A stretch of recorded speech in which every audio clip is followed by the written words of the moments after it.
Hi guys, nginibingelela nonke abakhulukazi abafundi baka-matric bangonyaka ophelile.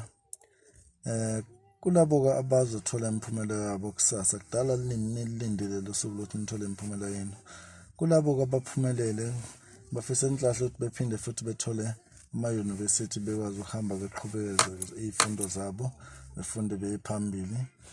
Kuthi kulabo ke abangaphumelelanga ngizothi guys, it's not over until God say it's over. So nisenayo lo ithuba elikhulu, usengabuyela esikoleni uphinde uqhubeke futhi ufunde kabusha grade 11 ubuyele kwa grade 12.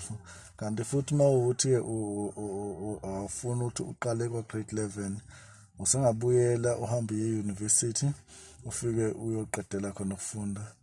Usengaqedela futhi nangeposi wenza izifundo zakho lezo ey'feyilile.